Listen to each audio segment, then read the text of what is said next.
We are going to continue now with what we were talking about before by using the, I'll call it I Ching, and the book on the Tarot by Crowley.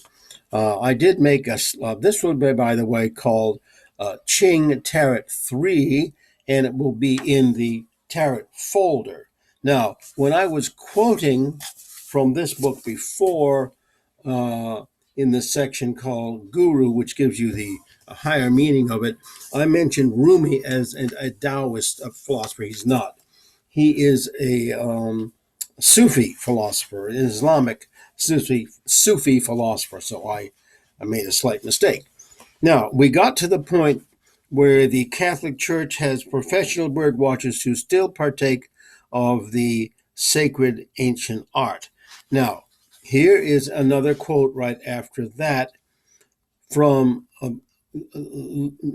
George Louis Borges from A New Refutation of Time, where he says, "Time is the substance from which I am made.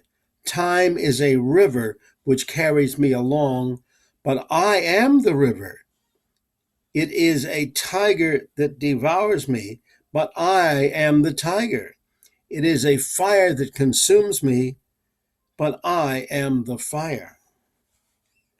Now, then she gives a personal example of a client she had and what it's about. Now, that is the essence of what comes here. And then, of course, each of the lines is given its own meaning here. Changing lines, number one, if there's a changing line, that'll be it. Now, what she also does is very interesting. When you get to the end of that changing line, she goes, transforms into shadow.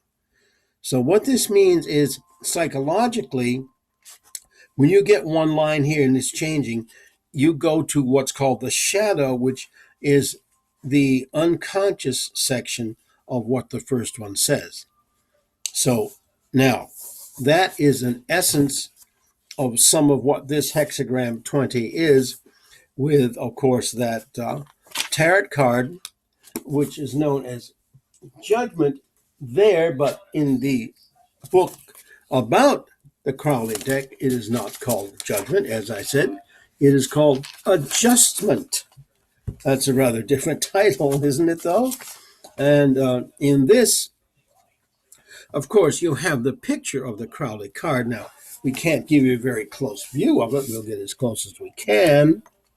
And that is a picture as close as we can of what that card actually looks like. And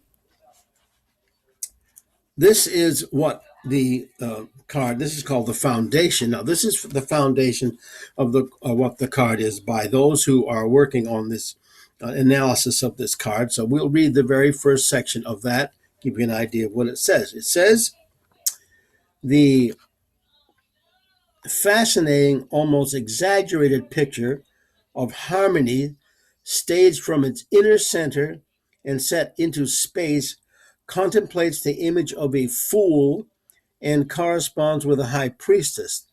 The fool evades the contradictions of reality and flees back into the depths of the unconscious. It presents us the opposite image of the number 7 card. This card represents the completely controlled compensation that maintains this balance through concentration. We recognize a masked young woman standing on her tiptoes. She is adjoined with an ostrich feather of Maat, M-A-A-T, the Egyptian goddess of justice, and the magic wand with which she balances her body is a magical sword which she holds between her thighs and turns into the ground. As she does so, her eyes are covered by a face mask. This means that she does not see the world externally, but rather creates for herself a picture of the world from within.